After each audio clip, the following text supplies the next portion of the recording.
decision and the welterweight title. He was so impressive, he was named the outstanding boxer in the entire competition. Since that time, Breeland has remained the top amateur boxer in the world. And last night at Madison Square Garden in New York, he attempted to win an unprecedented 5th New York Golden Gloves title.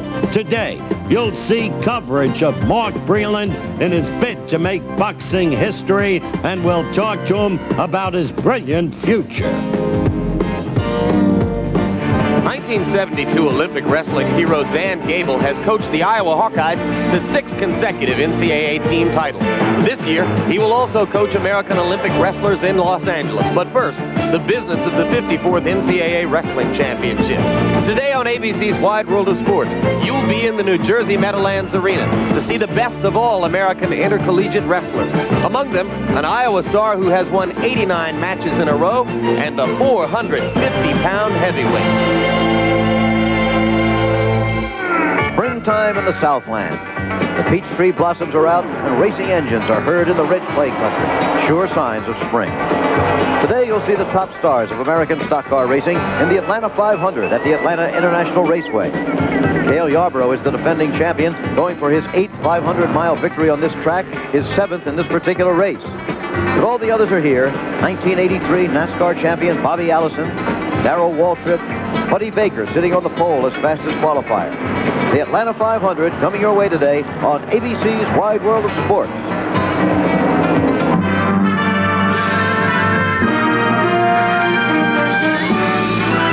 Spanning the globe to bring you the constant variety of sport, the thrill of victory, and the agony of defeat. The human drama of athletic competition.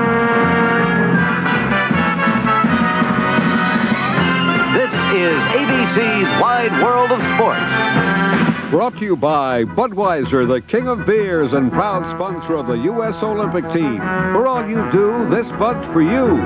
By Black & Decker. You can rely on a tool when it's built like a Black & Decker. And by Monroe Shock Absorbers, makers of the Gasmatic, the most advanced shock Monroe has ever made.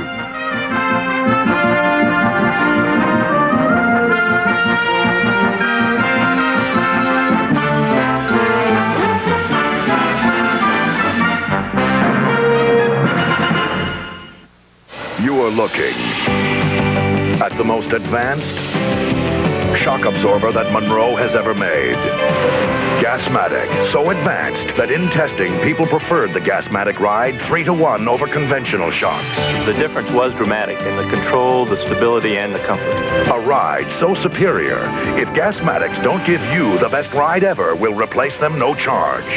Monroe Gasmatic shocks and struts for the best ride ever, guaranteed.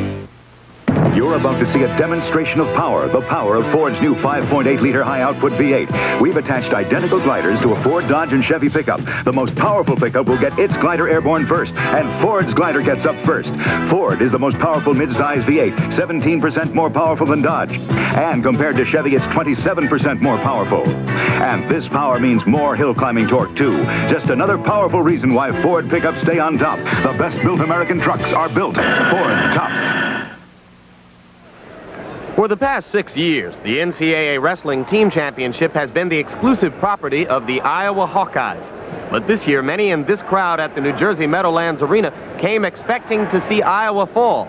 The Hawkeyes had been trounced by Oklahoma State in a mid-season dual meet, and the same Oklahoma State team entered the semifinal round with 6 of its 10 wrestlers here still competing, the same number of semifinalists as Iowa. But it didn't take long for the Okie State Challenge to falter. After losing a wrestler at 118 pounds, the Cowboys watched defending 134-pound champion Claire Anderson lose to unheralded Scott Lynch of Penn State.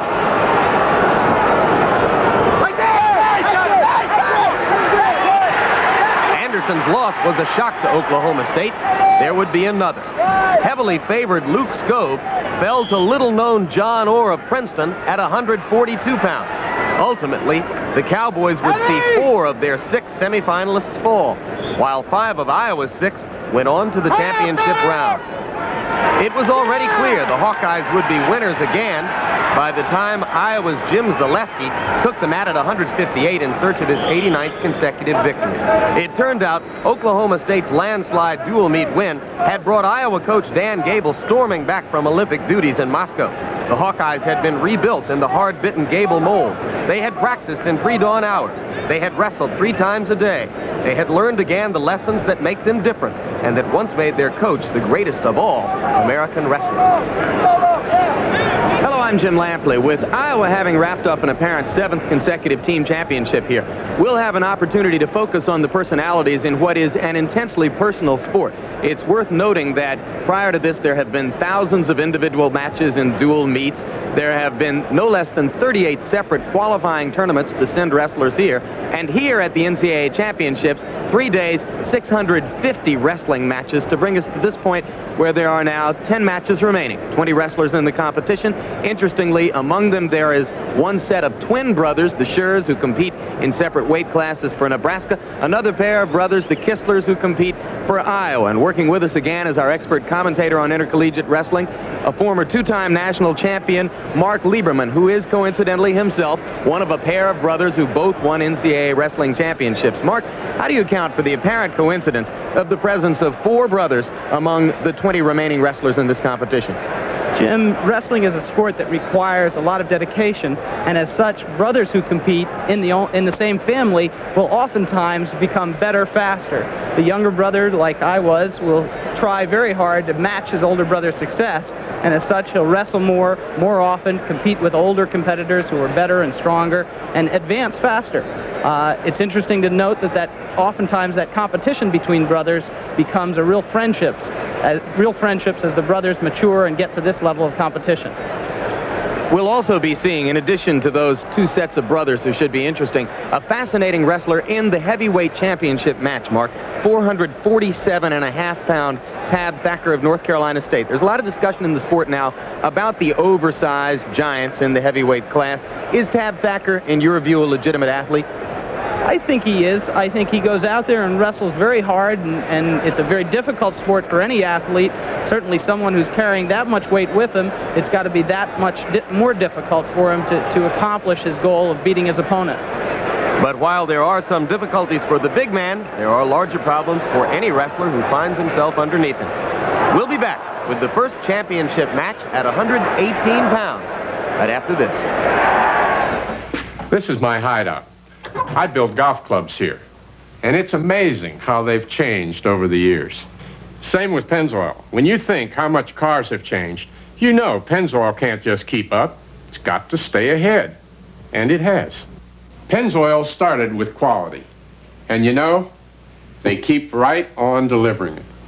And somewhere around here, I've got an old tractor to prove it. Pennzoil, quality protection. Ask for it. Most people who use Black & Decker power tools on weekends probably don't know why they keep on going strong year in, year out. But the pros got to cut through 2-inch angle iron with a Black & Decker chop saw. He knows why. He knows that like everything Black & Decker makes, this chop saw is built tough and reliable and strong. In other words, it's built like a Black & Decker.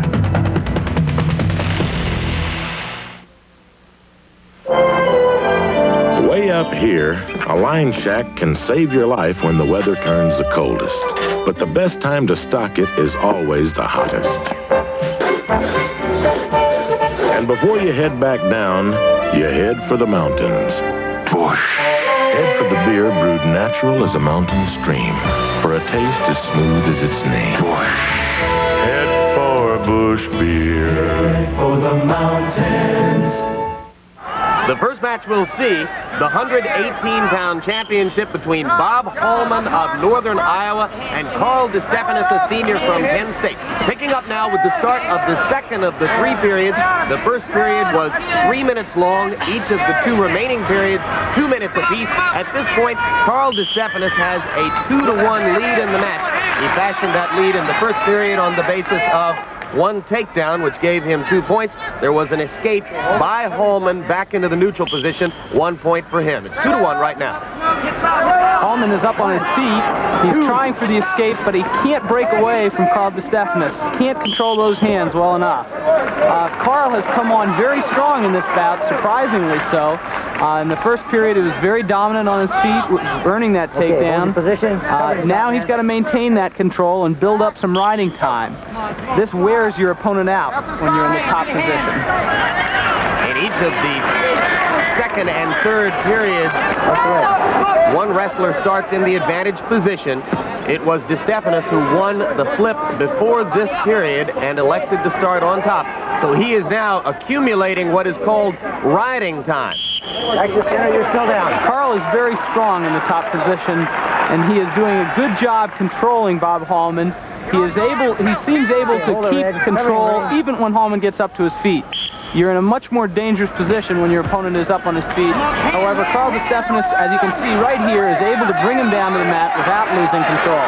Here he is looking for a tilt, looking for back points, and almost had it. Now he's got himself in a little bit of trouble. Could be a reversal here as Hallman tries to move into the advantage position, and he does. That was very simple, Jim. Carl got out of position. He was on his back. He wasn't riding well. He lost the hip-to-hip position and gave up the 2-point reversal. DeStephanis' parents looking on as he has now fallen behind in the match by a score of 3-2. The most frequent scoring methods, the takedown, which counts for 2 points, the escape, which counts for 1 point, reversal, going from the disadvantaged position directly to the advantage position. That's 2 points. Just like that. That was a 2-point reversal for Carl DeStephanis, and he has regained the lead in the match by a score of 4-3. Now it's DeStephanis who has the advantage position, and there's a point for Hallman as he escapes. So you just saw two of the most frequent scoring methods, the reversal for that man, Carl DeStephanis, and the escape by Hallman, which has tied the match up once again at 4-4. DeStephanis did an outstanding standing Granby roll that put him in good position for that reversal. That was important for him to get that during this period. There wasn't much time left, and Carl had to get 2 points to get back into the lead. Now they're all tied up going into the third. And the tie score focuses our attention on one more potential scoring method. If a wrestler finishes the match with more than 1 minute of accumulated riding time, he gets a point for that. And right now, DeStephanis has more than a minute of riding time.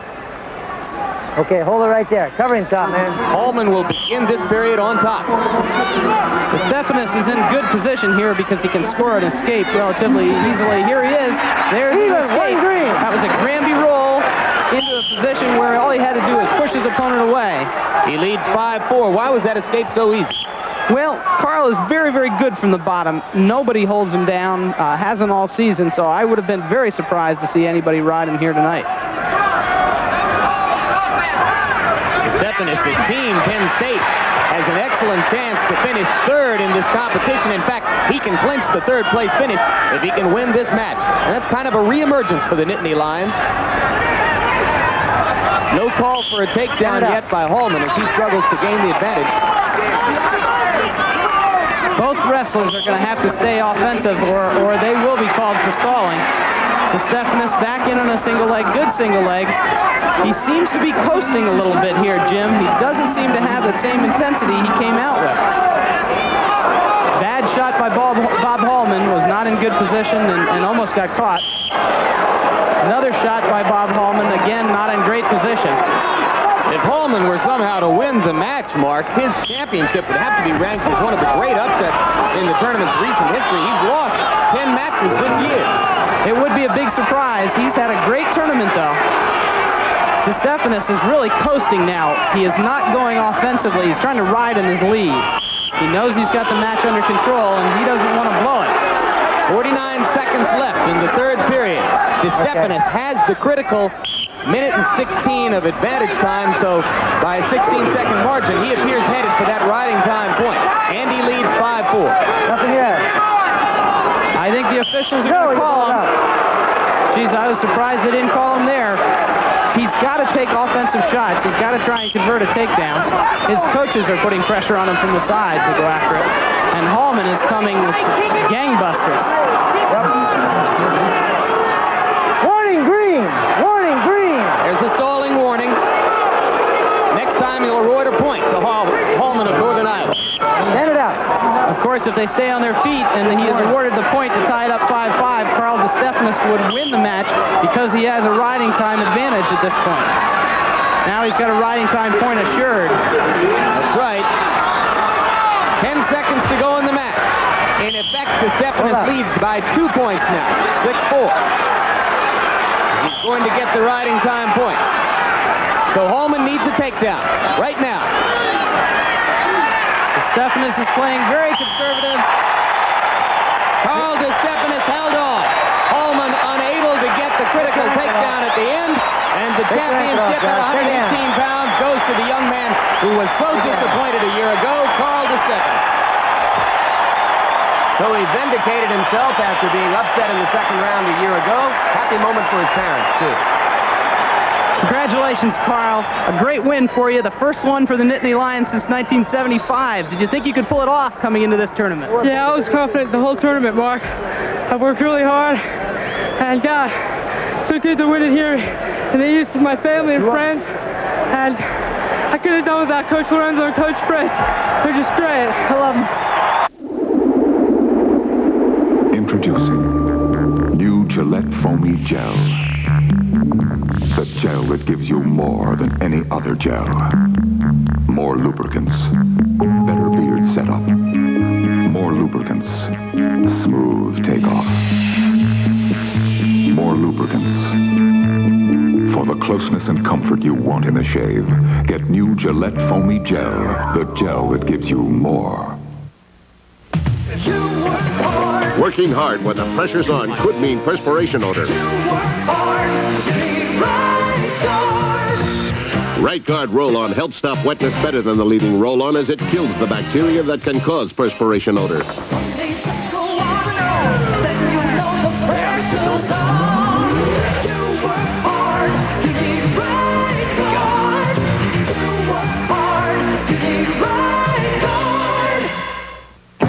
The action's heating up in the USFL. Vince Evans and the Chicago Blitz battle the New Orleans Breakers, led by the 19-year-old rookie who's rocking the league, Marcus Dupree.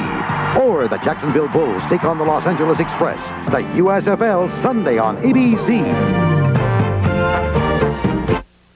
Coming up, coverage of World Boxing Champion Mark Breeland's try for an unprecedented 5th New York Golden Gloves title, and a talk with the young man rated the top gold medal prospect for the Los Angeles Olympic Games.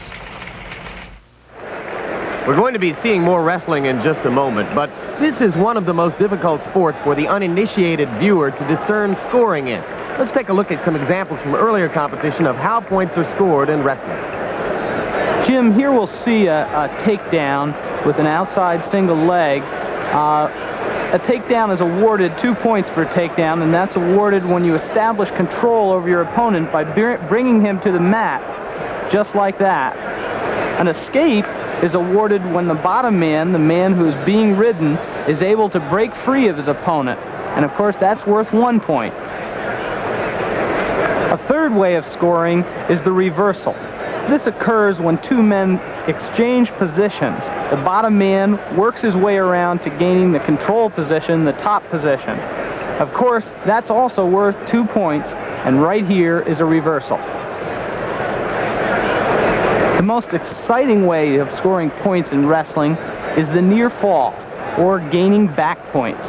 This occurs when one man turns his opponent's shoulders to the mat past a 45-degree angle and is able to hold him there for at least 1 second. That's worth 2 points for a near fall. If he can maintain this position, maintain this control for 5 seconds, he will be awarded 3 points. Of course, if he is able to hold his shoulders to the mat, he can pin those 2 shoulder blades right down to the mat for 1 second. He gets a fall, and that's the end of the match. And of course, whenever a wrestler is in control, he's accumulating valuable seconds toward the potential riding time point awarded at the end of the match when you have more than a minute's advantage. Now we're going to see the third period of the 126-pound championship. The man on the bottom, Kevin Darkus of Iowa State, unbeaten on the year. Tied up 3-3 coming into this period. Now Darkus, with that escape, has taken a 4-3 lead. Darkus is very powerful from the bottom. He is able to do a little sit out and stand up and get free very, very easily. Hasn't had any problem throughout the entire tournament. His opponent is Joe McFarland of Michigan, and as you see, Darkus taking him down there for 2 points. Darkus now has a 6-3 lead over McFarland, whom he has already beaten 3 times this year. Darkus on the year, 46 wins, 1 tie, no losses. McFarland has been the aggressive wrestler throughout this match, but boy, when Darkus shoots, he really shoots well. He had nice position on that takedown and deserved the 2 points. He is a very, very strong wrestler and is able to score when he does shoot. That's a great advantage. Darkus wrestling with one small handicap, a rather severe black eye. It is his right eye, surprisingly, not from a wrestling mishap, rather from a bicycling accident which took place a week ago. There's an escape from McFarland. Darkus didn't even make an attempt to ride McFarland. I guess he feels good about being on his feet. Even though he's not super offensive, he's doing a great job fighting off McFarland's shots. He still does need a 2-point takedown now to really establish and maintain the control for the rest of the bout. If he can get these 2 points, he will be in control, and it will be very tough for McFarland to catch him. One thing worth noting, Darkus earlier in the match was warned for stalling. Another shot by McFarland. McFarland just keeps coming, and now the official's going to call him. The second stalling call of the match against Darkus. The first one was just a warning, but this time McFarland gets a point. So Darkus's lead is narrowed to 6-5. There's a nice double leg shot by Kevin Darkus right in for a 2-point takedown. That gives him a little more breathing room. Back out to an 8-5 lead, and now on top and gaining riding time against Joe McFarland. Darkus is so strong on his shots. He gets such good position that even though he doesn't shoot very often, when he does, he's able to make it count. No. He stalled on top. Yep. One underneath. Another stalling call against Darkus. Again, a point for McFarland, and that makes it 8-6. Darkus has to stay offensive, even though there's not much time left, because the officials can call him again and penalize him 2 points next time. He's got, in effect, a 3-point lead because he's going to get the riding time point, and he has one. Kevin Darkus, senior from Erie, Pennsylvania, an Iowa State wrestler, closes out an undefeated senior season with an NCAA championship, his 47th win of the year. Second 2 years ago, 5th last year, this time a champion. We'll be back with more wrestling immediately after this. Canon is proud to be the official 35mm camera of the 1984 Olympics. Like gold medalist Adrian Dantley, it takes a special kind to perform at this level. Here, the Canon AE1 program performs. With its special shutter priority system. So its first priority is to stop motion. And it's as easy for me to shoot as a basketball. Canon's AE1 program. So advanced, it's simple.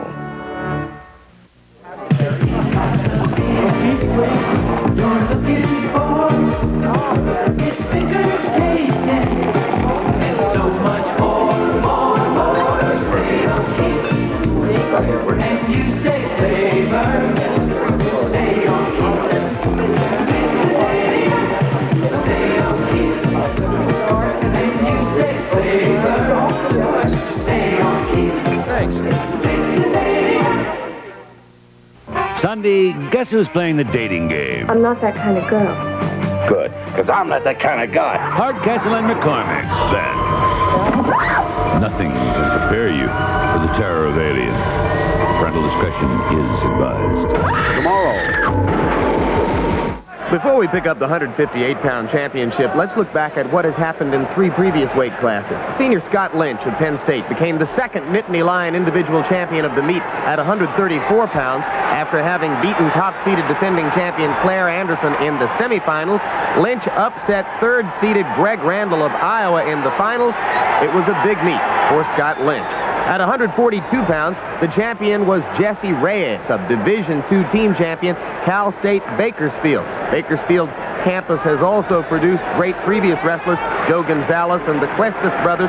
Reyes followed in their tradition, using a 3-inch height advantage to easily beat previously unbeaten Johnny Orr of Princeton in the final. And at 150 pounds, one of the outstanding wrestlers of the tournament, Kenny Monday of Oklahoma State, closed out his outstanding career with an NCAA championship. He defeated Marty Kistler, the first of the two Kistler brothers of Iowa, in the championship match to wrap up the season, which showed only one loss for Kenny Monday. In the wake of the Oklahoma State team disappointment, this was a big moment for the Cowboy fans. And now Iowa senior Jim Zaleski will go for his 90th straight win at 158 pounds. Earlier I talked to him about the pressure of that streak. I haven't really found it that much pressure, added pressure, but you know, going to like a Big Ten tournament, national tournament, these last few matches in my senior year, it's been a lot more pressure, I think, than in the past. So this year has been a pressure-filled experience for you? Yeah, not so much in the earlier part of the season, but later on, I think it has been. How does it affect you right now as you get ready for this championship match? I don't think it affects me at all right now because I know I got one match left and I just got to go out and wrestle up to my best, and you know, if I do that, I'll do okay. Zaleski streaked the second longest ever in collegiate wrestling, the only longer one, 100 matches by his coach, Dan Gable. Now as Mark Schmitz of Wisconsin and Zaleski begin the second period of this match, Zaleski leads 2-1 on a takedown in the first period and an escape by Schmitz. And now immediately there is a Zaleski escape, and he leads 3-1. Jim Zaleski did a nice job on that stand-up to gain the escape. He had good wrist control. He was never in danger. That was almost picture perfect. Here's Schmitz trying to take a little shot. Wasn't in great position. He didn't have great penetration, and that's been characteristic of his efforts thus far in the match. He hasn't had good shots. He hasn't been able to convert when he does get in on a single leg or does get in on takedown. Here he is again on a single leg. Again, Jim Zaleski is able to counter it fairly well. He's now got Mark Schmitz in a very poor position. Notice that his back is parallel to the mat. He should have his head up, and his back should be perpendicular to the mat. And the referee whistles a stalemate as Zaleski's parents look on, the judgment being that neither wrestler could dramatically improve his position from where they were, so they go back to the middle of the mat. Zaleski has to get his offense going again. He hasn't had any good shots this period, and he needs a two-point takedown to maintain his control over the match. There's a real pretty snap down and spin behind for the two-point takedown. Almost as though he was listening to you, Mark. And that has extended the Zaleski lead in the match to 5-1. Zaleski now has a leg in, and he's working very hard to try and keep Schmitz down on the mat, broken flat, and he's going to try and turn him here. He'll try to use his legs and use his arms to pry Mark Schmitz over and get near fall points. For the moment, he is accumulating riding time advantage as this period moves toward a close. There'll be one more 2-minute period in the match. Zaleski currently leading it by a score of 5-1. And that's it for period 2. So when we come back, we'll have the final period of Jim Zaleski's last collegiate match as he tries for his 90th win in a row.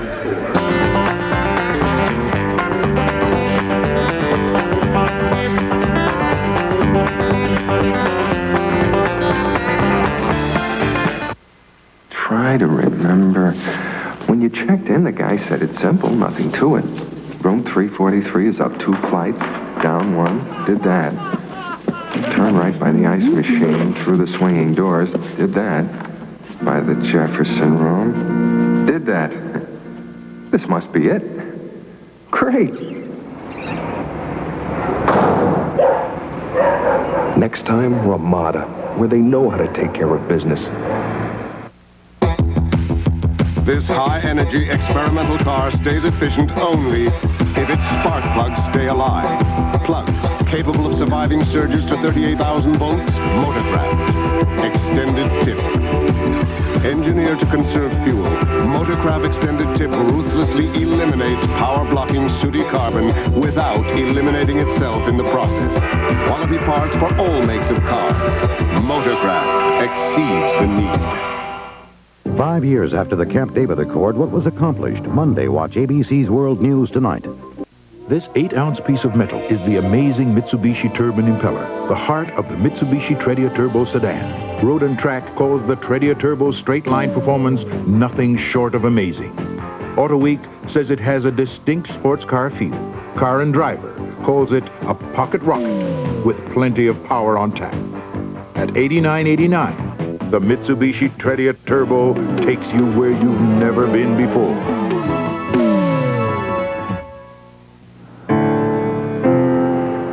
A boomtown, gone bust. IDS American Express has never cottoned to get-rich-quick schemes. The best investment is to sit down, one-to-one, with a knowledgeable person you can trust and work out a long-term financial plan. It's a chance to prosper without going bust. Sit down with an IDS American Express planner. It could be the best investment you'll ever make. George Kirby is a former star turned derelict. Sunday at 7.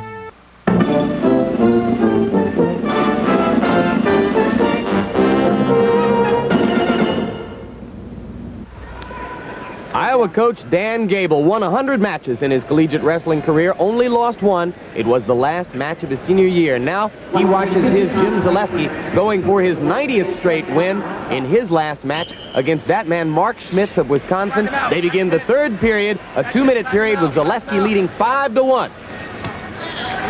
Schmitz just does a quick turnout and gets a 1-point escape. That certainly gives him a step back into the match. That closes the gap to 5-2, still in favor of Zaleski. However, if Schmitz can get his offense going and start scoring some points, he will be in much better position. There's a takedown with a single leg for Mark Schmitz. Beginning of a comeback, he has now closed the margin to 5-4. On the line, drop, back. That was very nice and a big surprise. I don't think Zaleski was ready for that.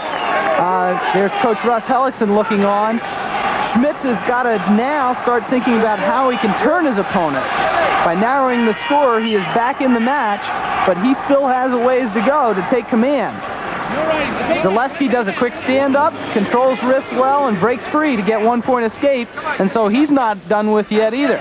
Come on, you gotta drive the ball up. Zaleski now leading it 6-4. Mark Schmitz back in on the single leg. Again, not in great position. He needs to convert this. He needs this 2-point takedown. Zaleski's fighting well. Now Zaleski has brought him down to his knees. Mark Schmitz is not in good position here. Break it off the edge. Go back. And they'll go back to the center of the mat. Zaleski has already won 2 NCAA championships in his career. He's trying to become the 30th wrestler in the history of these championships to win 3 such titles. And he's just gotten another takedown to pad his lead now to 8-4.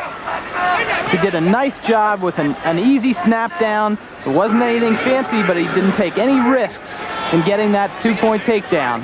That's a very, very important takedown for him at this time in the match. He's also assured of the riding time point mark, as Schmitz could score a reversal here and ride him for the rest of the match, but it still wouldn't be enough to knock Zaleski's advantage down to under a minute.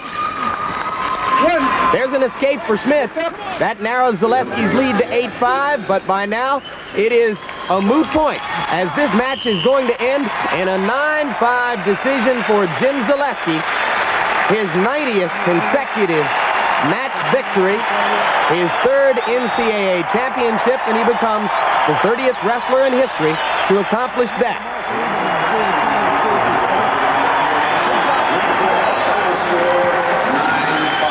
Congratulations, Jim. That's a great win for you. That was number 90. So happy about it. A 3-time champion. Looked like you were losing control of the battle a little bit. Yeah. Were you worried about his offense? He was getting some good single leg shots. Yeah, I wrestled him a few times, you know. I know what he does, so I try to keep out of it, but you got some good shots.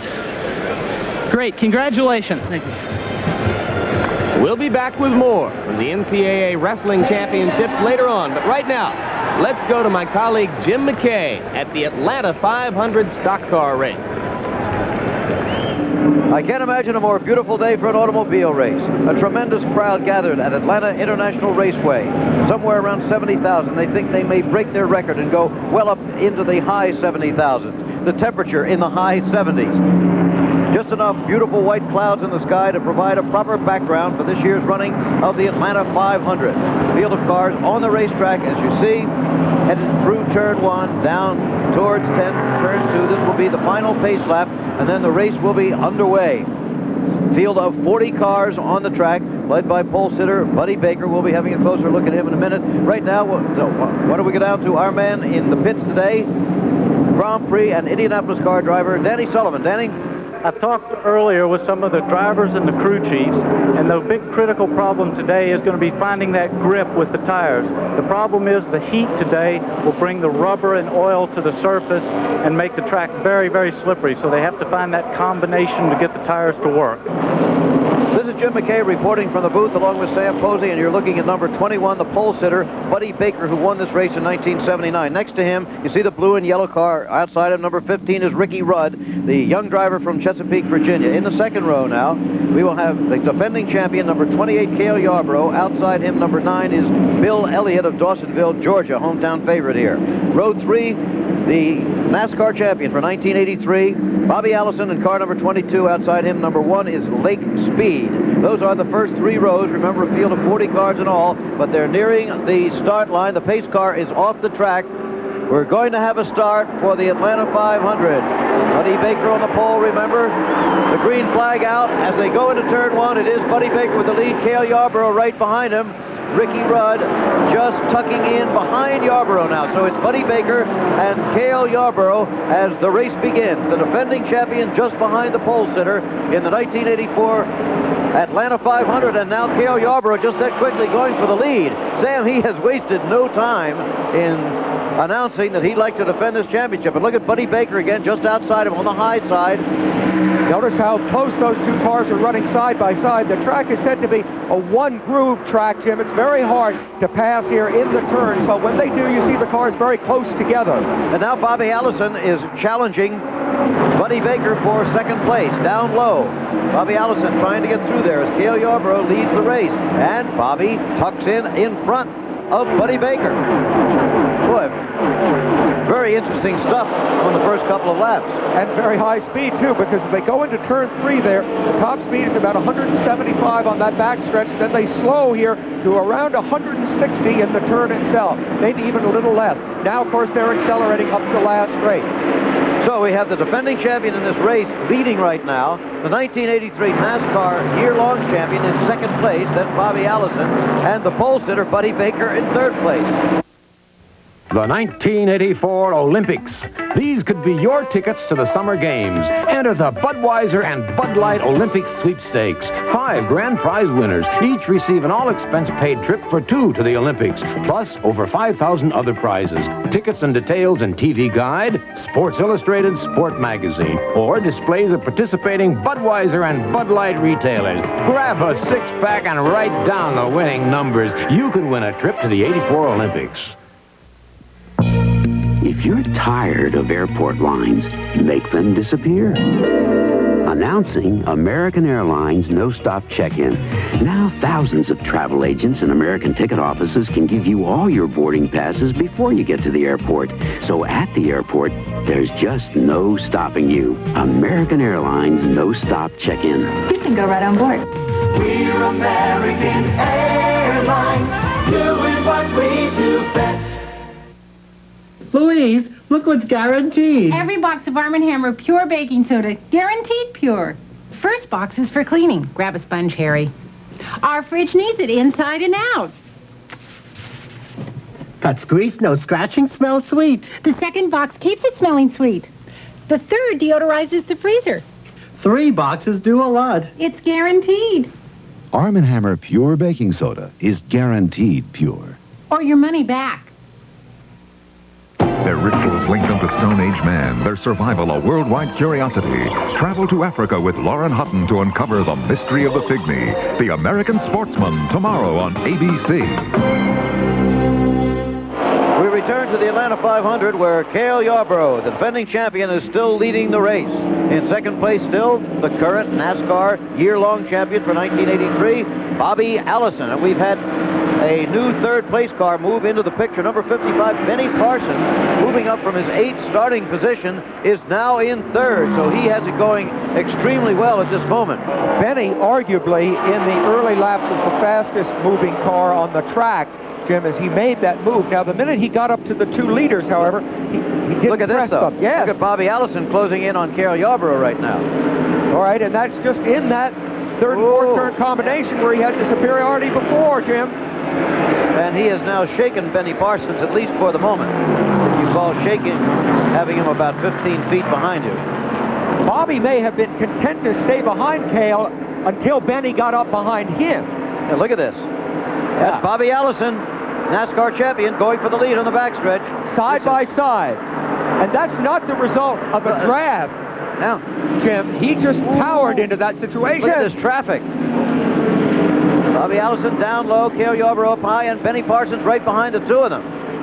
Excellent racing. All right, this is the start-finish straight now. So heading into the first turn. It's known to be a one-groove track, Jim, but you wouldn't think it now. You certainly wouldn't. Cale moving out his nose just a little bit ahead. Again, a terrible traffic. Oh! Allison had to back off, almost touched that other car. That was car number 0, Del McCowart, who started way back. Cale played that brilliantly. Jim, he just didn't leave quite enough room for Bobby there, and Bobby rushed in and then had to back out and move up suddenly. That's tactical racing at its very best. A narrow groove, and when you as the leader come up to pass a slower car, you really hold quite a few cars. And now Dale Earnhardt, number 3, has passed Benny Parsons and moved into third place in the race. The grid for this race, Jim, was the closest in terms of time and speed that they've had in Atlanta for years and years.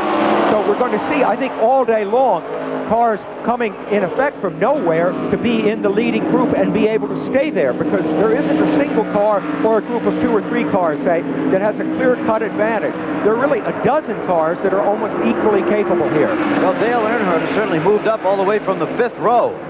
But it's still Cale Yarborough, Bobby Allison for the lead. Dale Earnhardt 3rd. Benny Parsons 4th. And there goes Bobby again, down low, coming out of turn 2. Does he have him? Almost, but not quite. Look at this. Because you see, when you're down low like that, Jim, you can't sweep up to the wall, and you scrub off a little of your speed as you leave the turn. That's why Cale seemed to surge ahead down that back straight. Not a question of horsepower. Here he comes again. Okay, again, Bobby Allison taking the lead as they come out of the turn, but let's see what happens. Ooh! Had to tuck in behind him this time. Did Cale Yarborough. Yep. So Bobby Allison has taken the lead in the Atlanta 500.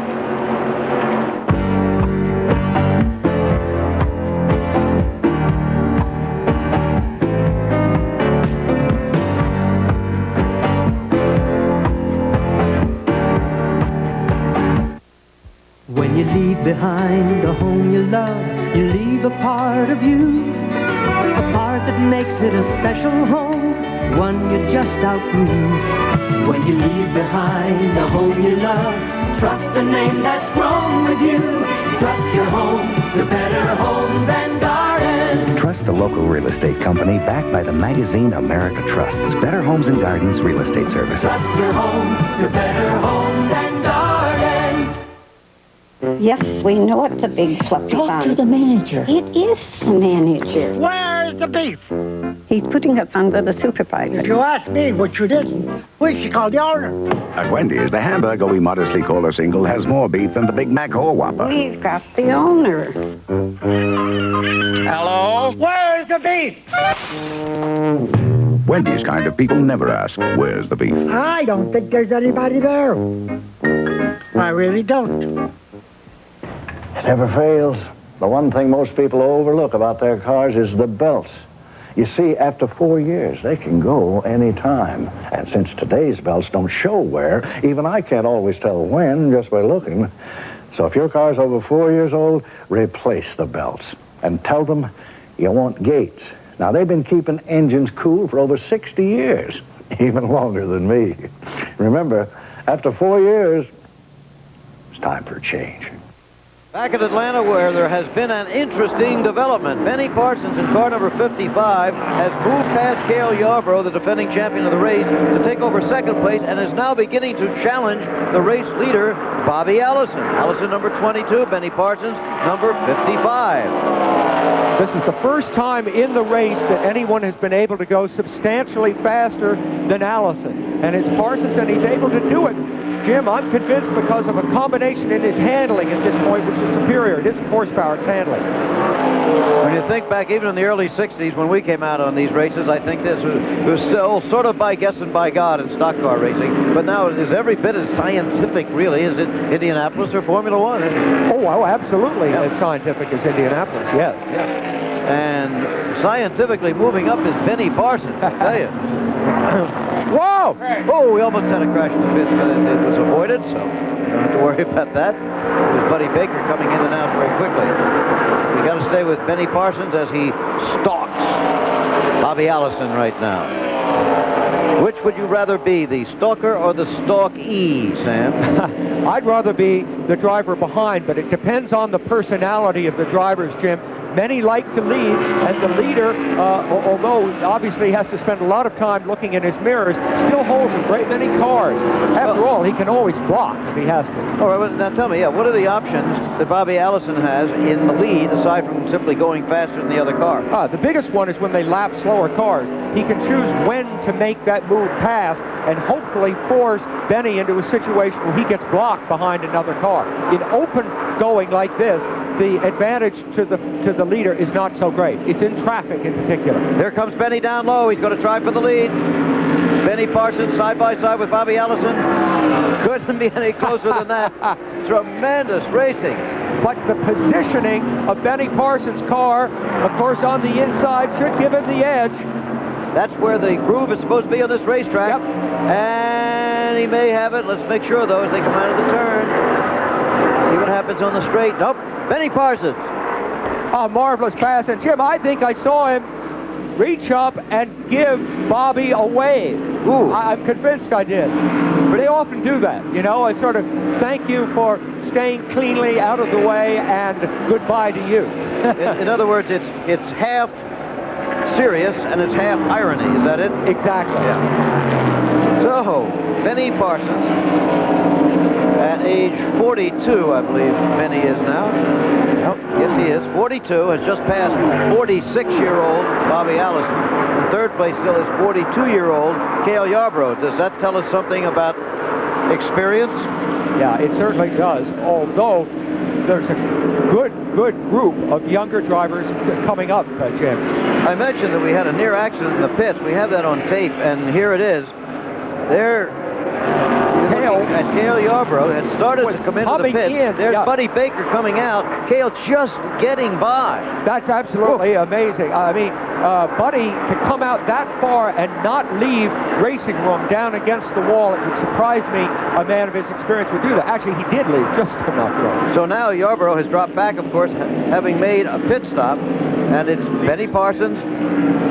And looks like, Benny Parsons coming into the pit for his first pit stop of the day. So Allison will have to be in soon. There's Benny. Going well down towards the end of the pits. That's where his assigned pit is. Whoa, screeching to a halt. Yep, there's the lead change. Cale Yarborough benefited from all that happened and has now passed Bobby Allison. So does he just pass him to get on the same lap again? To get on the same lap. Yes, right. So, exactly. Yeah. And I think that what you're seeing there is the fresh tires that he picked up from the pit change. Of course, there's Benny going back out. Okay, so Bobby Allison now leads the race all by himself, but he has yet to make the pit stop.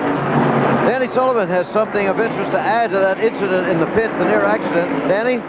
Thank you, Jim. I just talked to Waddell Wilson, the crew chief for Cale Yarborough, and the near miss actually was an accident.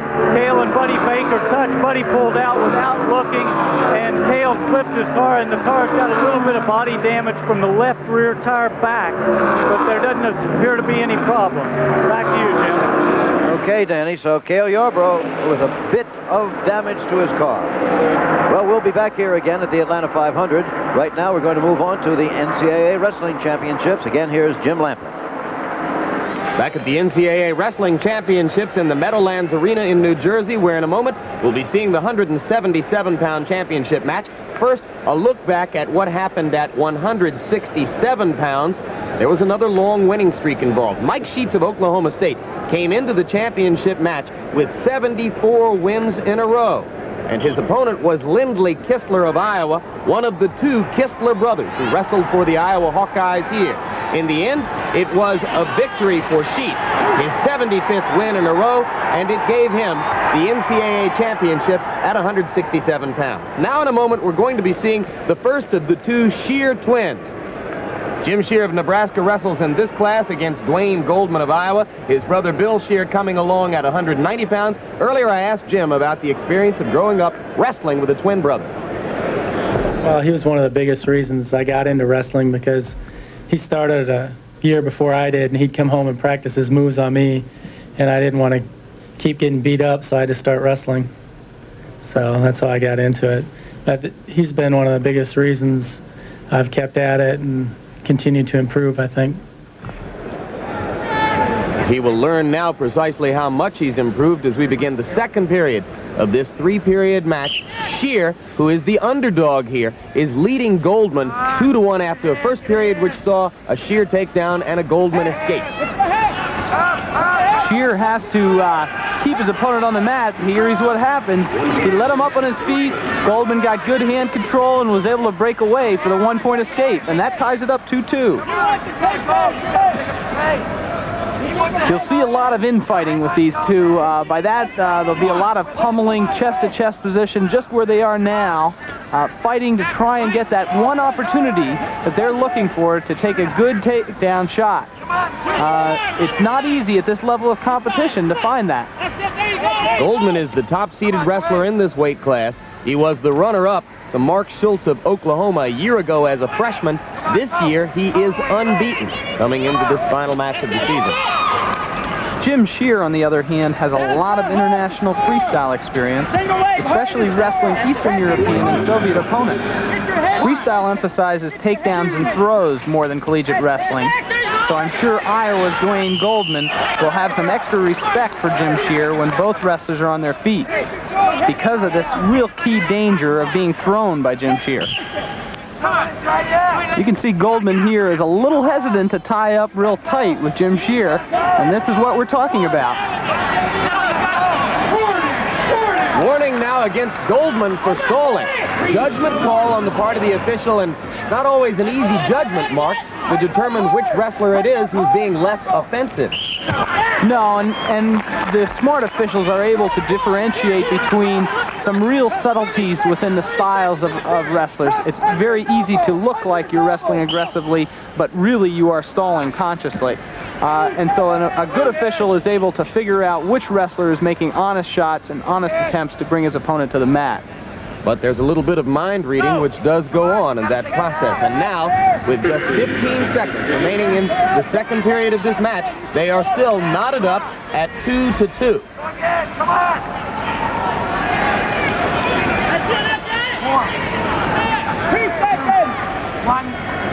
And the period will end just that way.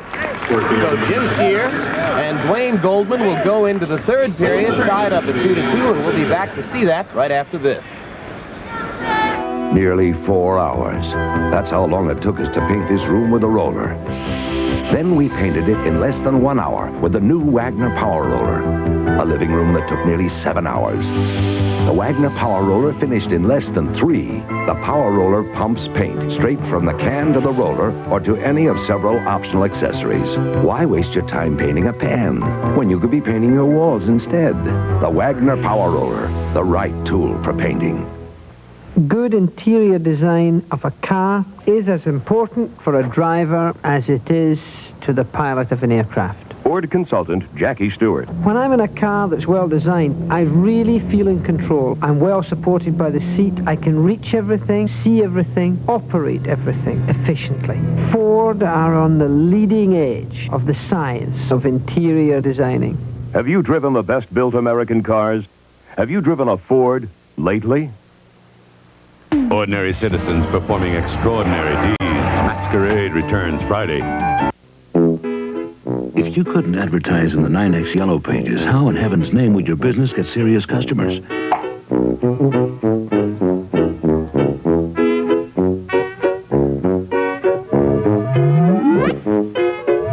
The Yellow Pages makes getting serious customers a lot easier because 4 out of 5 people who pick it up are ready to buy. 9X Yellow Pages for New England Telephone. Where would you be without it? I like to drive with the windows down and the stereo up. Just for you, the sporty new 200SX from Nissan. Proof fuel-injected performance can be civilized. 5-speaker stereo, vocal warning system, full instrumentation in a cockpit designed for total pleasure. Performance or comfort? I want both. Come alive, come and drive.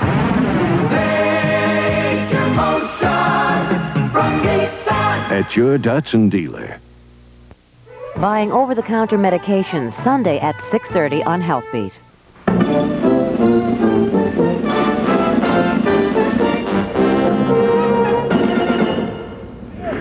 Ready now for the third and final period between Jim Shear of Nebraska and Dwayne Goldman of Iowa at 177 pounds.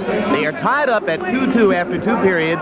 Jim Shear has accumulated 1 minute and 10 seconds of riding time, so he stands to gain that point unless Goldman can knock more than 10 seconds off that advantage. He'll start this period on top. Shear started on top in period 2.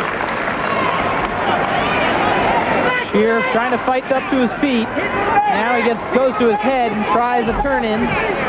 Isn't able to get it, but now he's got his 1-point escape. 58 seconds, so he knocks off 12 seconds of riding time. And Shear's going to need a takedown, even though he leads 3-2 to solidify that lead. The escape point giving Shear a 3-2 lead now. There's brother Bill. He looks pretty excited. The Shear brothers are known for keeping the intensity on. They're known for wrestling the entire match. They don't die, and you know that Dan Gable's Iowa wrestlers won't die either. So we're going to still see some wrestling here this third period. Either man can win it. 1 minute and 21 to go. Warning now against Shear.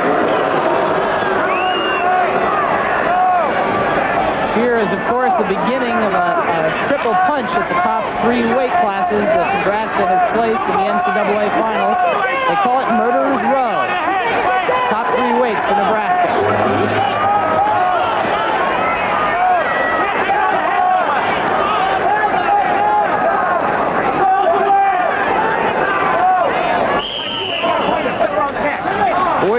Seconds to go in the match. Dwayne Goldman picking up the pace. He's going after it a little harder. Shear needs a takedown. He really needs one. Goldman's pressure on him, I'm sure, is going to wear. There they collide. Both going for a takedown at the same time. Shear back in that chest-to-chest position, looking for the throw. Referee Bob Pancake went right down with it. Crowd's got to like that.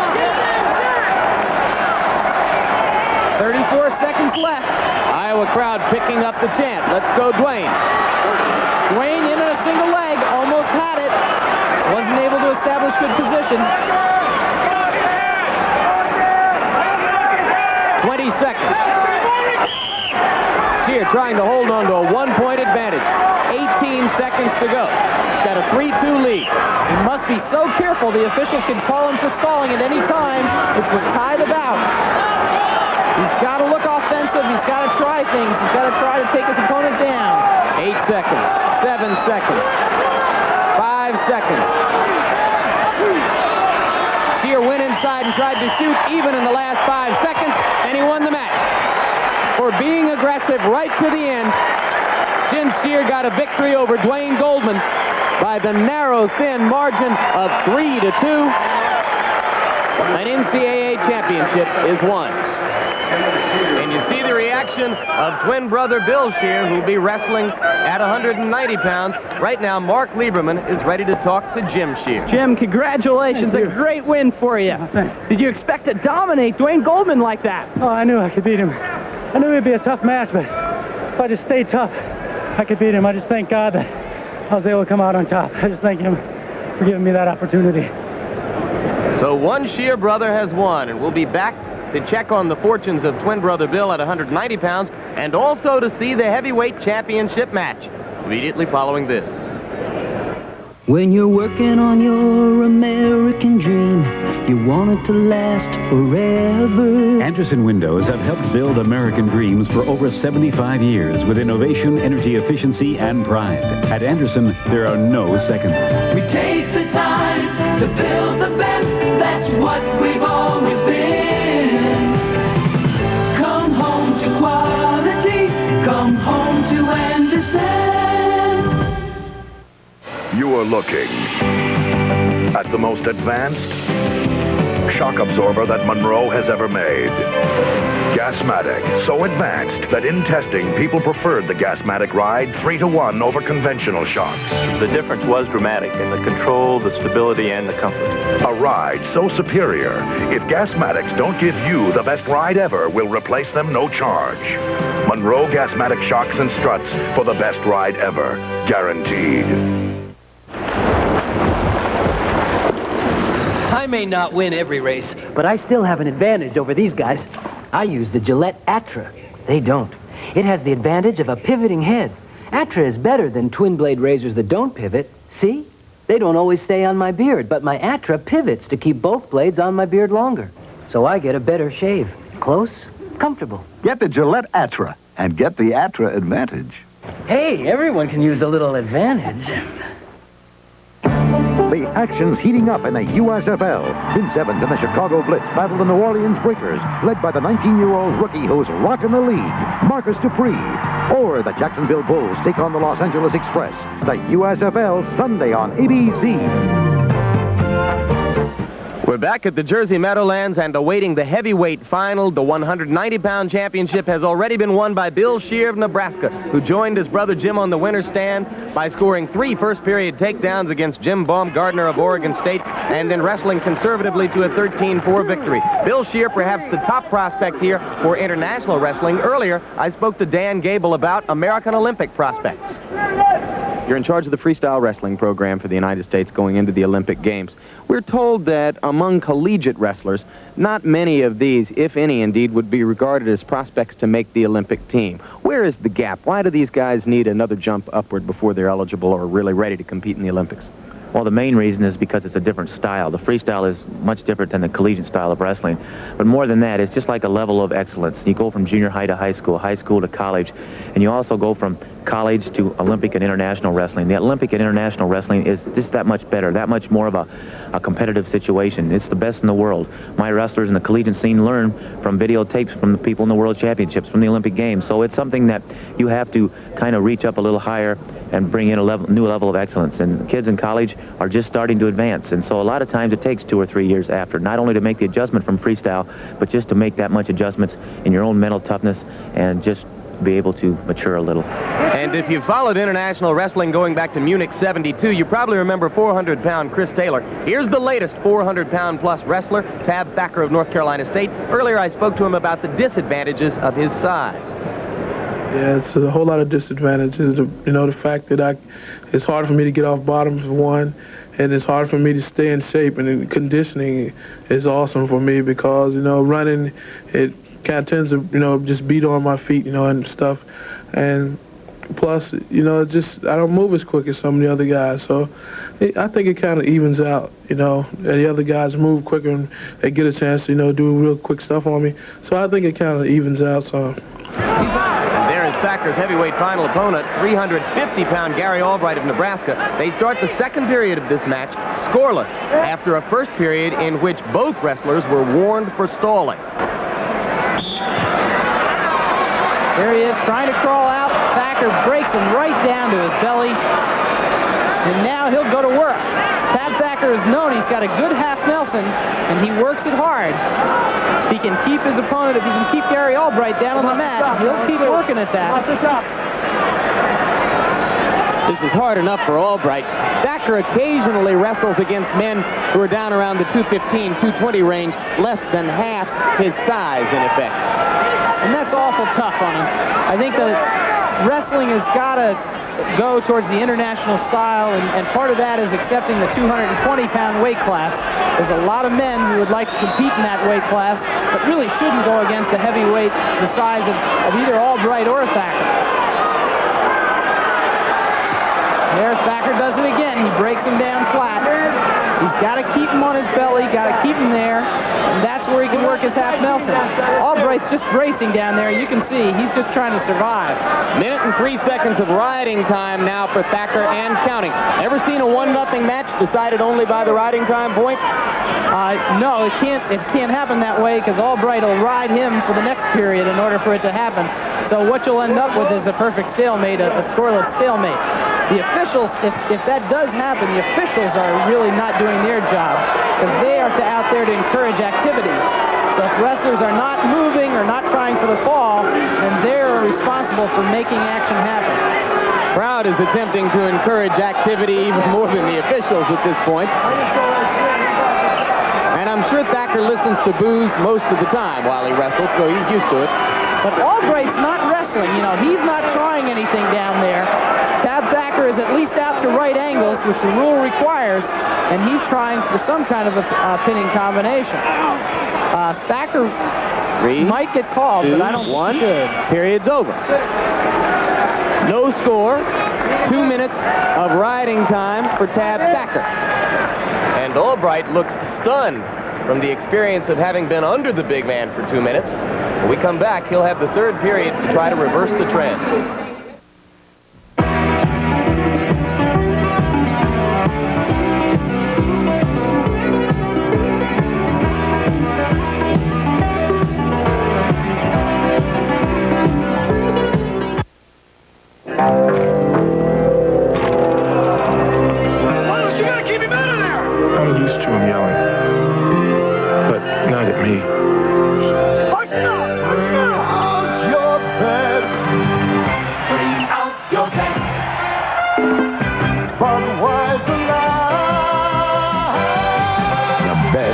Taste all its own. Nice game.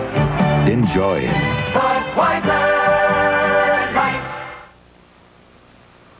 When you buy outdoor power equipment, a lot of what you buy is the power. That's why you'll find a Briggs & Stratton engine on more makes and models of equipment than any other engine in the world. Put durable, dependable Briggs & Stratton power to work for you. Whatever brand of equipment you buy, make sure the engine carries our brand. Briggs & Stratton, the power in power equipment. And they're off. They've been called the strongest crop of 3-year-olds in at least 5 years. And Dr. Carter is being called one of the best. Catch him in this major Kentucky prep, the Florida Derby, live. Plus, world record holder Rick Carey and other top collegians compete for team and individual titles. A premier event on the road to Los Angeles.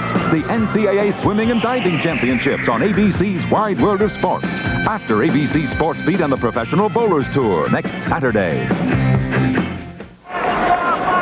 Ready now for the third and final period of the heavyweight championship match here at the NCAA Wrestling Championship.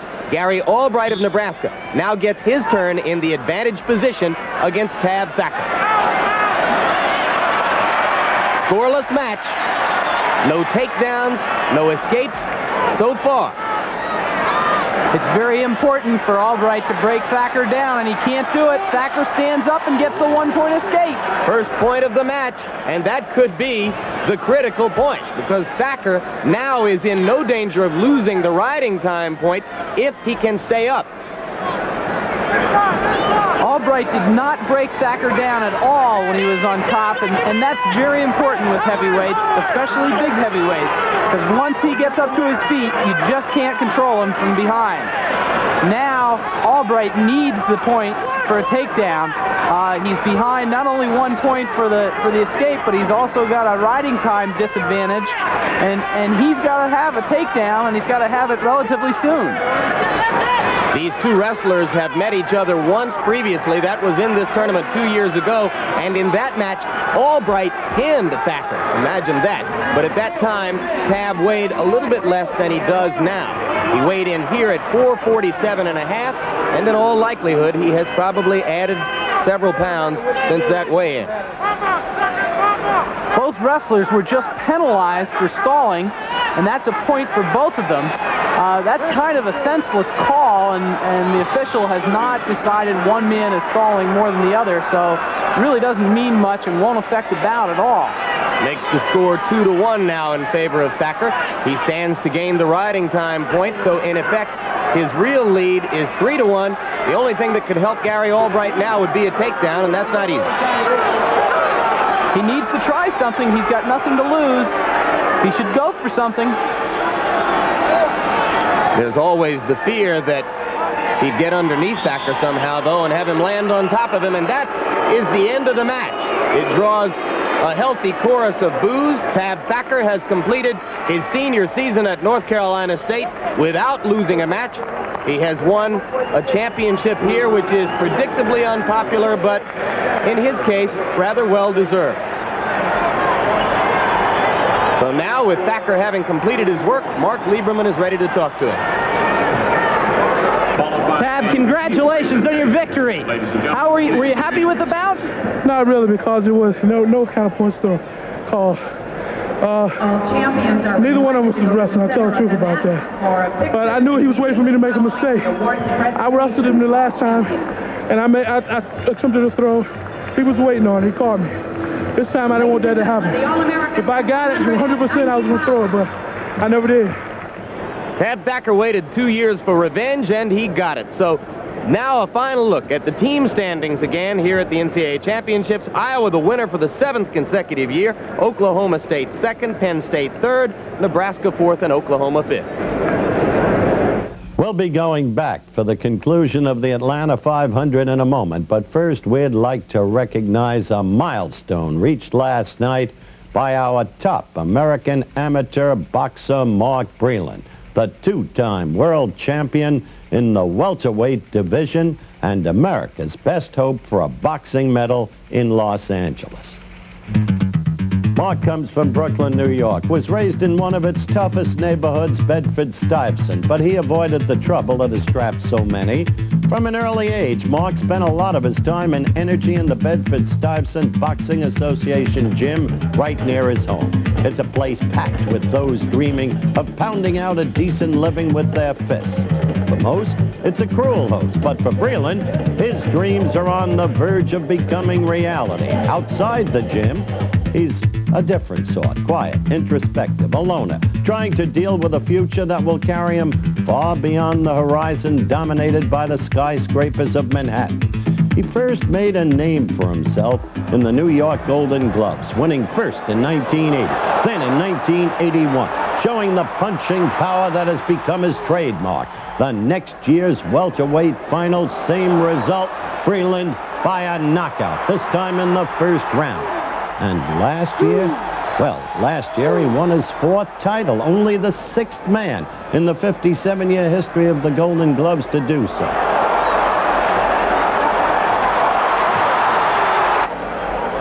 Then, last night, the scene once again, Madison Square Garden.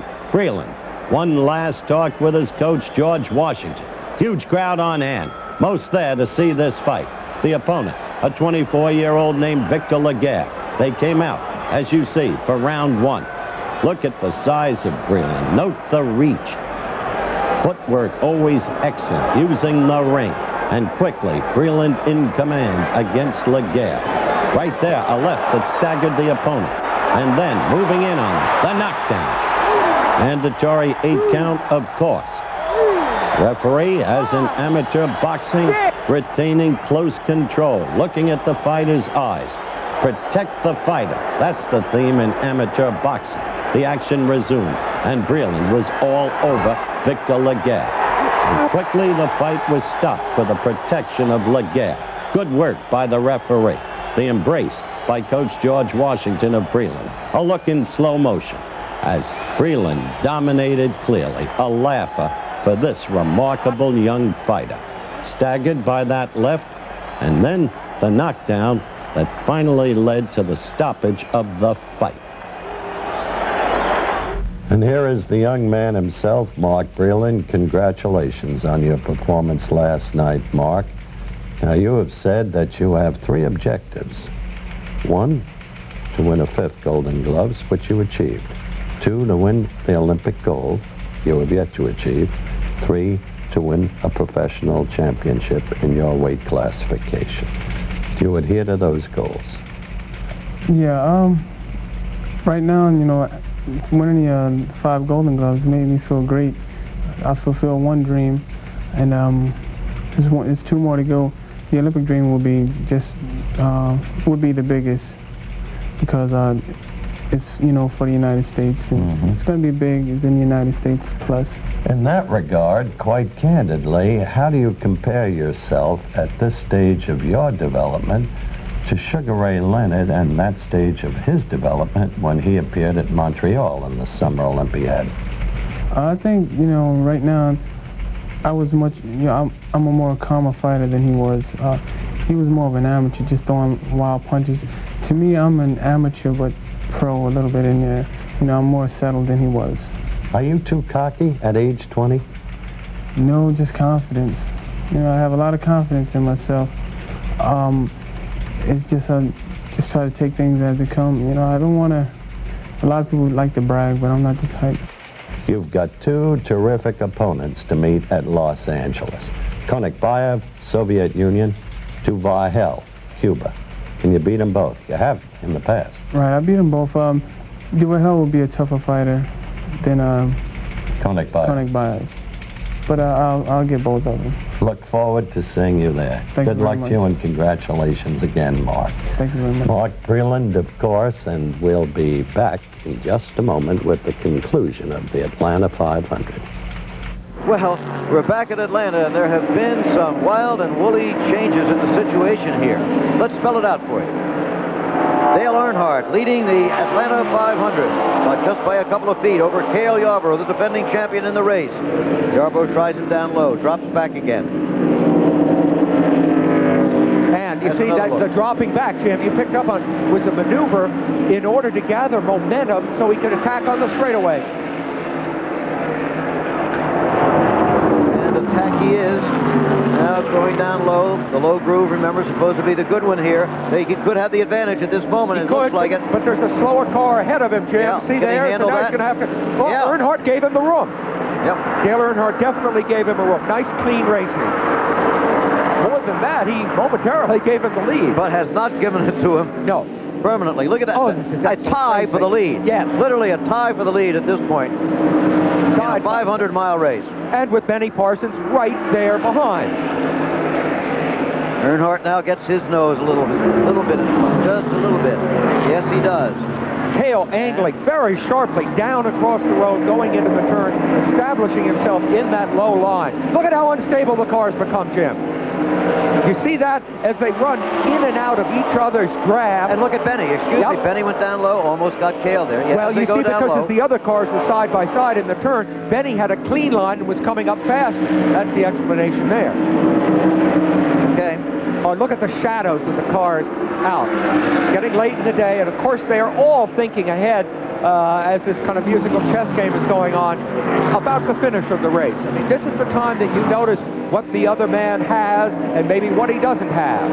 And you file it away in the back of your mind. Only 3 cars in the same lap as Cale Yarborough again tries for the lead. He tries Earnhardt again, gets the nose in front, and takes the lead. And here comes Benny, closing in on Dale Earnhardt. The man who prepares Cale Yarborough's car now, Waddell Wilson, was working as an engine specialist at Holman and Moody years ago when Cale came there and got a job to sweep the floor. Really? The relationship between those men goes back a long way. It's carried them both, of course, to stardom in the last couple of years. In a very successful combination. Now they hold places for just a bit. How long? Let's see. Well, Benny closing in on Dale again. Looking for second place. Labonte, a lap back, shadowing the whole group. Labonte, one of the youngest of the top drivers, 27 years old, getting a tremendous education out of these few laps. This has been a 3-car race all the way, but for most of the way, the 3 cars were 28 Cale Yarborough, 55 Benny Parsons, and 22 Bobby Allison. Slowly, Earnhardt moved into the picture, and just after that, Bobby Allison had problems, first with a cut tire and then apparently other problems, and he's out of it now. So the three remaining are what you see. Yarborough 28, Earnhardt 3, Benny Parsons 55. The car just behind him is at least a lap down. So just those three on the same lap. Most of the time in any automobile race, we're talking about the leaders, of course, but once in a while I think it's important to close up on somebody back in the pack, like number 77 there, Ken Reagan. He has spun once in this race, had his problems, been in and out of the pits. He's way back as far as the standings are concerned. But it's important to remember that in every one of the 40 cars that started this race, inside is a driver with his own hopes and ambitions in this sport. Now, Ken Reagan's from a little town about an hour's drive by fast car from here, a town with a population of less than 2,000. Just across the railroad tracks in Unadilla, Georgia, sits the automobile dealership run by Ken Reagan. Now, the dealership helps subsidize the late blooming race career of its owner. There's his wife, Beverly, soon to deliver their first child after 10 years of marriage. That's Ken's brother and crew chief, Marvin. It's a family shoestring operation. Marvin talked about his brother, the Star. My brother Ken is gotten to be a big-time racer now. He's doing a real fine job, and he's gotten to be sort of a celebrity about town. Everybody here is real proud of him and thinks he's doing a good job. The brothers work on their race car in this garage. It's a neat shop, but sometimes the neighbors complain about the noise. Now here's Ken, the driver, on how it all started. In growing up at home, my father was a mechanic, and me and my two older brothers, we enjoyed automobiles. I thought that I'd enjoy driving a stock car on the Grand National Circuit. My brothers felt like they'd enjoy owning one, so we put together a racing team 2 years ago. Last year we ran 8 races. This year we're going to run 10. We're fortunate to have a sponsorship deal that enables us to run that number of races. Next year we hope to increase our schedule, and along the way we'd like to become competitive with the top teams on the NASCAR circuit. Side by side, racing for the lead. Yarborough up high. Earnhardt down low, just behind him. Benny Parsons, but now Earnhardt almost had him. Oh, side by side once again. We've seen that several times today. And now it looks like, yes, Dale Earnhardt has taken the lead in the Atlanta 500, and there goes Benny Parsons, also trying to take Cale Yarborough. But no, well, but yes. And he's particularly well positioned. Problem in front. That slower car. Big problem with that slower car for all three of them. Yep. But Earnhardt gets by all right. There comes Benny. Cale really suffered there. Cale, at this point in the race, can't seem to pinch his car down low. He's committed to a higher line. It's leaving him very vulnerable for the cars that can pass him low. So that's the way they stand in the Atlanta 500. Still a way to go, so stay with us. Watch this truck leap ahead. It's the small pickup that has the jump on all the others. Tough Ford Ranger. While small import trucks have had a 20-year head start, Ford Ranger has jumped to #1 in just 2 years. With features like its V6 engine, most powerful of any small truck, the widest cab of any small truck, and exclusive twin I-beam suspension. No wonder Ford Ranger outsells Chevy S10, Toyota, and Nissan. It's the #1 small truck in America. Yes, America's best-built trucks are built Ford Tough. You see new excitement. The new Stover Hotel. Washington, Boston, Houston, Chicago, Seattle, Mobile too. So exciting. Exciting and good. Stover Hotel. St. Louis, Atlanta, New York, Philadelphia, Maui, Hawaii too. Exciting and good. Stover Hotel. Welcome to Stover. So exciting and new. Tuesday power-ups from Jonathan Winters, the Jeffersons' Marla Gibbs, and your favorite soaps. Then Pablo's presidential performance. You so much as twitch, you've seen your last taco. Lands him in jail. These guys been fed? A.K.A. Pablo. Tuesday, all starting at 8-7 Central and Mountain. Nearing the end of the Atlanta 500, and what a finish we should have.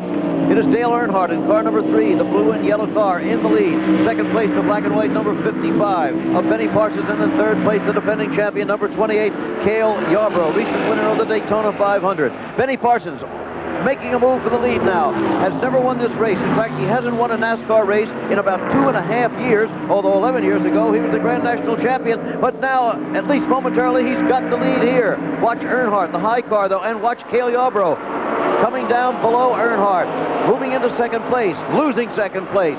This is really going to be something. Interestingly, Jim, it was at exactly this point in the race last year that Benny Parsons, leading that race, had his engine blow. Of course, right now he's looking good. How important have the pit stops been in this race in the end? Well, for a look at the cumulative times of the leaders, let's go to Danny Sullivan. This is a pit board that shows the combined times of the pit stops. Showing the leader's time here, Benny Parsons has done a total time in the pits of 2:13.97. Second is Dale Earnhardt, whose 6 pit stops combined 2:34.72. And down to third place with Cale Yarborough, his 6 stops 2:34.73. So as you can see, Benny Parsons has picked up about 20 seconds just in his pit stops. Back to you, Jim. All right, Danny, and now at long last it comes down to this. There are 3 laps to go. The leader, Benny Parsons. Second place, Dale Earnhardt. Third place, Cale Yarborough. If either Earnhardt or Yarborough are going to make a move, they're going to have to do it pretty soon. Certainly they're going to have to close that gap there. Wonderful top drivers, some of the best in the game here, battling for the championship in really excellent racing machines, stock cars in name only. You sure can't go to your local dealer and buy one of these babies. No, you sure can. Of course, the bodies, by the rules, resemble stock Fords and Chevrolets and so forth, and the engines are built up from originally stock blocks. From there on, it's pure racing machine. 2 laps to go. Benny Parsons still in the lead. This will be a very popular victory. At age 42, he's had that 2.5-year drought. He's never won this race, but by and large, he's always been one of the more popular drivers in the game. Very personable, a very kind man. Does a lot of things off the racetrack that people don't hear about.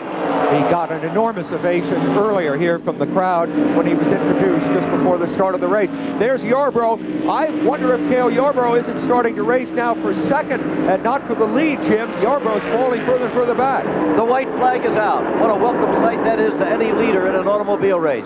It's out for Benny Parsons, and the crowd waving hats, waving anything they can find at him because he's looking more and more like a winner. But look, 2 slower cars in front of him. He's going to have to get past them safely in order to ensure the race. There, he's almost got the one. He's got that one.